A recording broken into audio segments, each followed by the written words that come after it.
Hello everyone, I am the Basement Tweep, you can call me Nova, and today we'll be talking about Fruits Basket the Final Fruits Basket the Final episode 4, I'm Home. Now I know I said I would be making, after that random Fruits Basket video last week, I said I wouldn't be making any more Fruits Basket content until the end of season 3, and that kind of turned into a lie, because, today, episode 4, aired, and I was watching, and I'm like, oh no, I want to make a video. I want to make a video about this because it's so good. And so I wasn't planning on making any seasonal content on this channel. This was mostly just going to be kind of me doing whatever I wanted to do, and seasonal content just because I don't watch a lot of seasonal anime unless it's something I really, really like. I just don't have the time to dedicate to like 8 new shows every season, or even like 1 or 2 is kind of a lot for me to dedicate my time to, because I'm already watching so many, especially for series that I've already decided on, I finally watched, etc. But, I love Fruits Basket so much, and I'm like, you know what? For Fruits Basket the Final, I'm gonna make seasonal weekly content for that, just for that show, because I love Fruits Basket so much, and the final season is just... The final season is S tier, okay? Final season of Fruits Basket is fucking S tier. I don't even care. It's so good, and it is worth making weekly content. Anyway, with all of that out of the way, we're going to be talking about the episode 4 that aired, it's technically after midnight when I'm recording, but it aired Monday, April 26th. It was very, very good, and we're going to be talking about This episode was centered around Hiro, Kureno, and Hatsuharu. Mostly Hatsuharu, but Hiro and Kureno had some really good moments. So my Furuba boys were on point this week, and I love it. I love my Furuba boys. Anyway, so we're going to talk about Hiro, and then Kureno, and then Hatsuharu, because Hatsuharu was so good. But so yeah, anyway, we're going to talk about Hiro first. So Hiro had some really good moments this week, because his baby sister was born in last week's episode. And he has realized over the course of this week, I also think he had a growth spurt. I don't know how long it's been since Fruits Basket time since last week's episode. I don't know how much time has passed. If it's been a couple of months, I don't know. It might have been because Hina's not a newborn anymore, and Hiro got taller. So I don't know if maybe a couple of months have passed. I'm not sure. But anyway, so Hiro is a big brother now, and he wants to be. He has this whole moment with Kisa where he's walking. He just got out of school, so he meets Kisa on the way to his house because Kisa was coming over to see Hinata, who is his baby sister. And she was coming over, and he was saying, hey, I've, had this whole moment where he's realized I'm kind of a terrible person. Like, I'm insecure, I'm vain, I tend to lash out at people, I want to, and then there's Hinata, who is this wonderful, pure person who is what she is because she doesn't know right from wrong yet because she's a baby. I want to be better for her. And he's felt guilty and another thing is he's felt guilty this whole time because he thought Kisa got hurt because of him, because he told Akito that he liked Kisa, and so he blamed himself this whole time for Akito hurting Kisa, and then he blamed himself because he wasn't able to stop Akito from pushing Isuzu, because I'm going to be talking about Ren later, from pushing Isuzu off the balcony. He felt guilty about that this whole time, and I'm just like, and then he started crying later in the episode. For context, in the first episode, like the first 10 minutes when Hiro was on screen, I hated his guts because he stole Toru's picture of Kyoko, and I was like, okay, kind of want to slap this child. I normally don't condone violence, but I'm like, you know what? I kind of want to slap this child. But, later I didn't hate him as much, but I'm like, he's not great. He has room to improve. And then, end of season 2, he started kind of realizing, oh yeah, I kind of need to not be a horrible person, and then in this he really came full circle, and I'm like, he was, really crying because he felt so guilty for everything that had happened, and I'm just like, my boy, I want you to be happy, yay for you, you're realizing you're doing better, you can only go forward from here, man, keep going, you got this. And I really like that, that's one thing I love about Fruits Basket. Character development in Fruits Basket is absolutely amazing. Fruits Basket has some of the best character development in anything I've ever seen. They'll take, Minagawa from last week is a perfect example. Minagawa was a character we went from, everyone in Fruits Basket, I agree, most people hated Minagawa. She was just the absolute worst. Everyone hated her. She was so mean to Toru. And then lo and behold, when it came time for, like, by the end of her time in the series, when she graduated, I didn't hate her. I was like, you know, in season 2, she started getting a little development, and then by the time of her graduation in season 3, we're like, oh, she's not so bad, you know, she's come full circle. She realizes that she loves Yuki, but, like, doesn't expect him to return her feelings. She confesses to him and tells him, hey, you know, I loved you, I'm so happy I met you, you know, I'm glad we spent this time together, thank you so much for everything. And I'm just like, yes, exactly. And again, yeah, just love character development in Fruits Basket. It's so good. Okay, with the hero out of the way, next we're gonna go talk about Kurano. Kurano this week is almost the MVP. Hatsura is the MVP, but Kurano, my man Kurano, oh my gosh! Like, calling Akito out on her bullshit makes me so happy. Oh my gosh. So, so Kurano sees someone walking up to the cat cottage, which is a place where the cat spirit is supposed to live or be locked away or whatever. And so he follows this girl there, and he's like, what's going on? What are you doing out here? And she's like, oh no, I got caught. And then so he's like, who's in there? Like, it's not supposed to, like, no one should be out here except the cat spirit. And I know it's not Kyo, because Kyo would be making much more of a fuss. And she's like, and he's like, and you know, he's like, hey, give me the key. I'll tell them you can tell them I overpowered you. And I'm like, this man willing to be like, claiming that, even though he didn't, you know, like, you know, just willing to have someone lie and say that he assaulted them to get a key, you know, just because he's like, yeah, something's going on here, and whatever it is, it ain't right, so I gotta do something about it.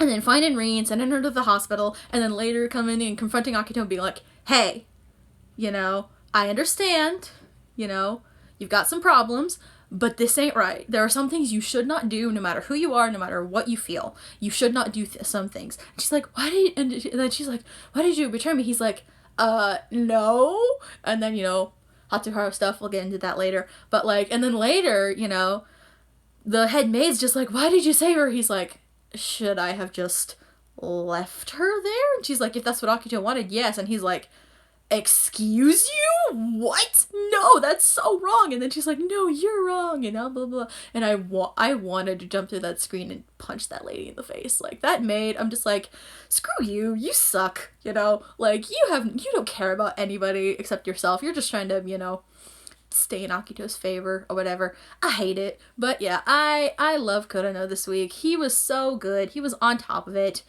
Being a good man. I love Kurano so much. Sorry about that. I thought there was someone downstairs and it was hard to focus on the recording. Anyway, so next, so that was pretty much all I had to say about Kurano. Kurano was a really, really good man this week. He stood up for Akito's bullshit. I loved it. And so now we're gonna get into the real MVP of this week's episode. My man Hatsuharu. Oh my gosh. Okay.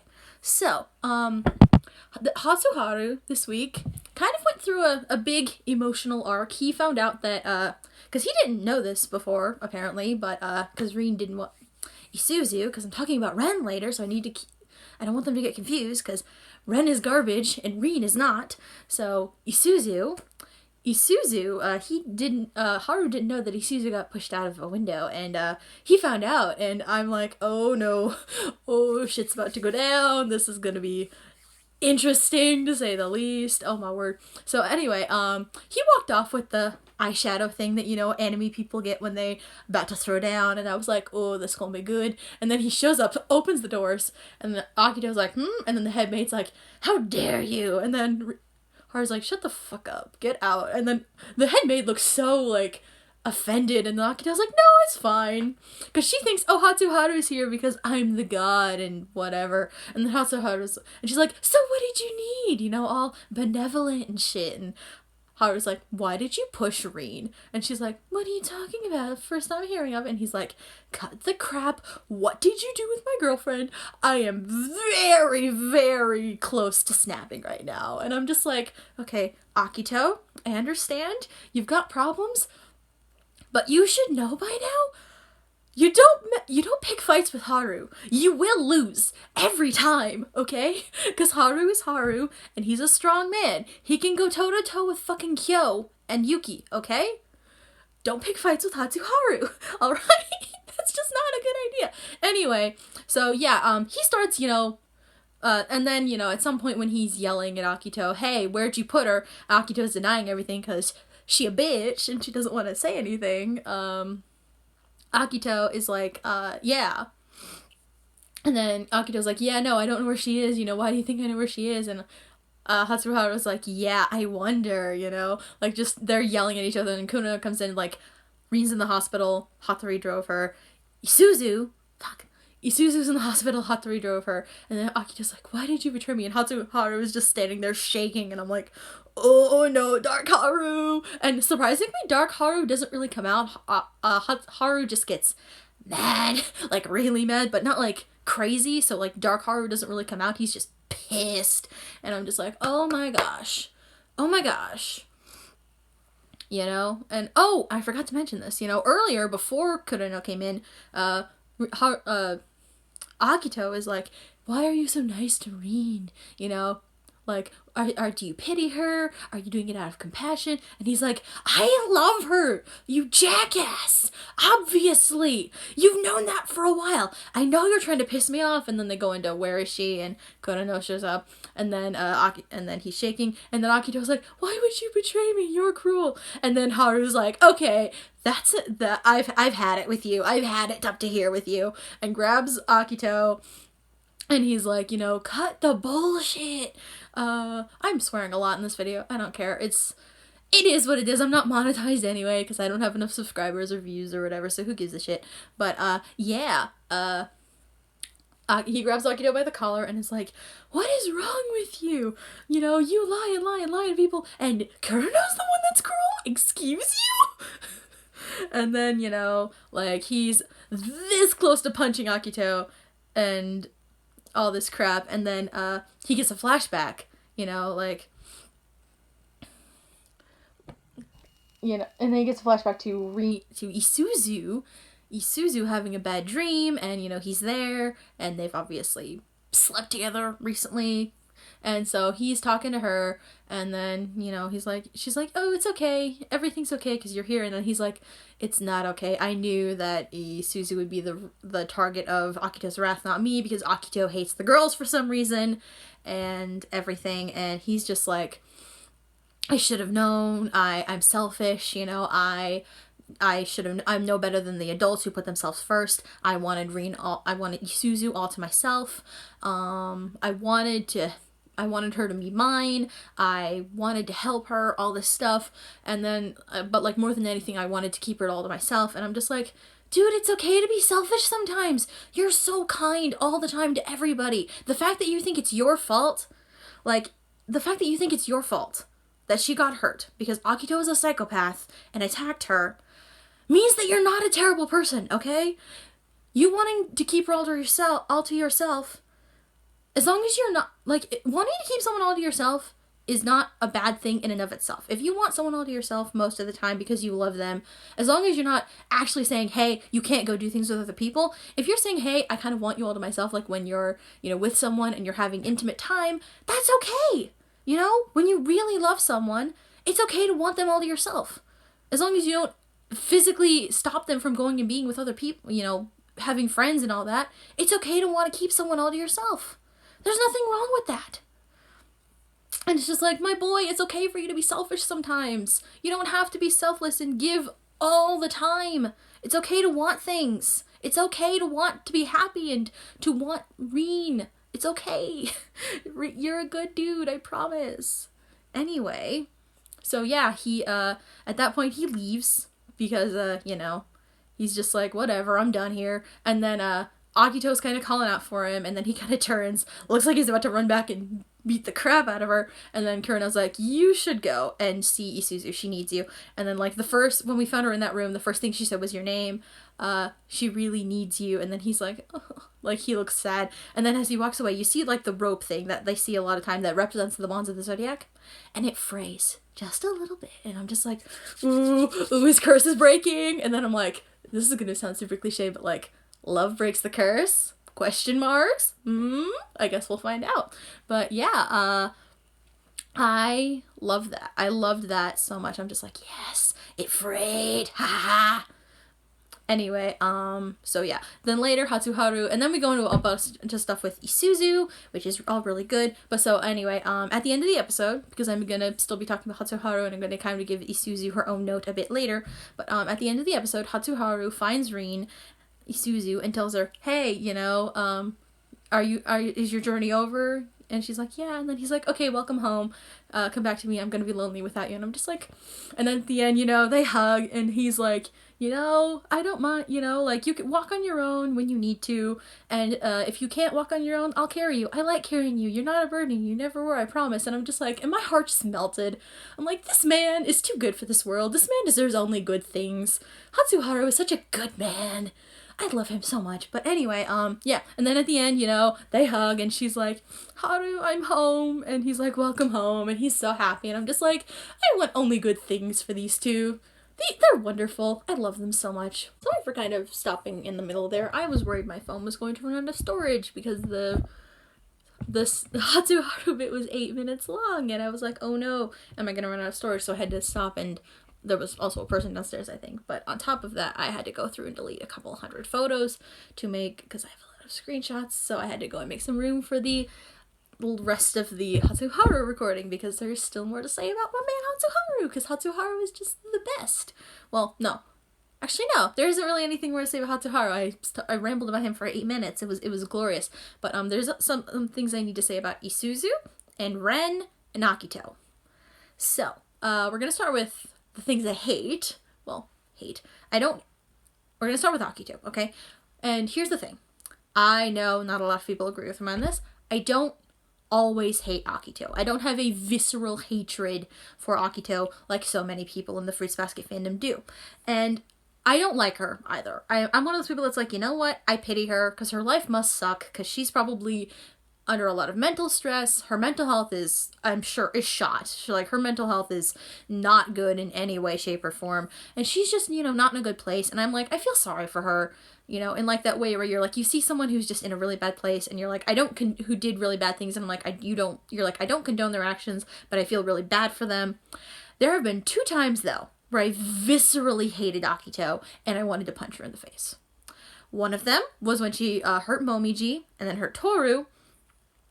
And then the second time was in this episode, when she told Isuzu, if you don't live in this cat room for the rest of your life, I'm gonna blind Haru. And she's fucking serious. And I'm just like, okay, Akito, I understand that you're going through a lot, and that you have, especially now with the fact that the curse is starting to break, and you're kind of, clinging to your bonds, because that's all you really have. If you don't stop with hurting Isuzu and Hatsuharu, I'm going to bitch slap you into next week, okay? I'm gonna drop kick you to the moon, okay? I wanted to hurt her. I wanted to jump through the screen and hurt this woman so badly. I was so mad. Anyway, but yeah, overall, I don't hate Akito. I hate Ren, though. Straight up, every time this woman is on screen, every time Ren is on screen, I feel gross and slimy, and I want to bitch slap her so much. Like, I see every time this woman is on screen, I'm like, okay, because she has no excuse. Because Akito and Ren are very similar. They're both manipulative and horrible people. But Akito kind of doesn't know better. She's basically a child, like, mentally. Like, she isn't doing this because she wants to be a terrible person. She's doing this because she is mentally stunted. Her emotional growth is stunted because all she knows is the bonds. Like, she suffered a lot because of this. Ren doesn't have that excuse. Ren is a bitch to be a bitch, and I hate her so much. I'm just like, you know what, Ren? You can go fornicate yourself with a wire brush, okay? You know what I mean. I hate Ren so much. I'm just like, okay, I want to slap. Every time this woman is on screen, I see her face, and I just want to slap her so much. And I've felt this way ever since I first saw her on screen in the first episode of season 3. I was just like, I hate this woman. This woman makes me feel slimy and gross, and I just want to never. If I never looked at Ren again, I would be a very happy person. Anyway, and that's not to say that again. And I've seen like this isn't to say that Ren is a bad character. Ren is a great character, and I love to hate her, but I just hate her guts. But anyway, so now that all the things I hate and despise and don't like are out of the way, I get to talk about the last thing that I really, really liked about this week's episode. Isuzu. My girl Isuzu. So, today, Isuzu, like the reason Isuzu ended up in the cat room was because she was mad because Toru was crying. She made a good, I love her relationship with Toru so much. And so what happened was, at the end of episode 1, Toru is kind of sitting in the street crying because she's overwhelmed by everything that Kurono told her. Isuzu saw that and she's like, I saw her crying and it pissed me off, and I'm like, my girl! Like, she made her first female friend, and Hatsuharu said that earlier, like, Rin made a friend, and I'm like, yes, Isuzu made a friend in Toru, it's so cute, but, like, she's like, it pissed me off, so I went to go find Kurono and grill him about it, like, and in the dub, word for word, this is what she said, I was gonna grab him by the collar and punch him until he gave me answers, and I'm like, my girl, Isuzu, like, maybe don't be violent, because, like, Kurono doesn't need that, but, like, you're in the right direction, your heart's in the right place. Like, Isuzu always wakes up and chooses violence, so let's be real. But I love that. She's like, you know what? I'm gonna punch him if he doesn't tell me what he did to Toru, because it makes me mad that he made her cry. And I'm just like, my girl, I love Isuzu. Like, Isuzu, initially, I was just like, she's being mean to Toru. I don't like her. Well, I liked her and I didn't. I'm like, hey, why are you being mean to Toru? There's no reason to be. I get that your life's probably messed up, but, like, because basically all the Zodiacs have messed up lives except Hiro, and he still ended up a little brat, but his home life is like the only Zodiac member I know whose home life isn't messed up is like, who doesn't have some other issue, like, because Kisa's home life isn't bad, but like she has other issues with like school. The only Zodiac member I know of whose home life doesn't suck is Hiro, and he still ended up a little brat. But anyway, yeah, I love Isuzu. Isuzu's relationship with Toru is so cute, and it's just like, she wants to find out why Kurono made her cry, and I'm like, yes, my girl. Anyway, so that's the end of the video. I don't really have anything else to say. Like, comment, and subscribe, especially comment, because it pleases the algorithm. I'm going to link my Patreon down below. Look forward to more of these Fruits Basket videos for the next upcoming weeks, and I will see you guys in the next one. I still don't have a proper outro. Bye!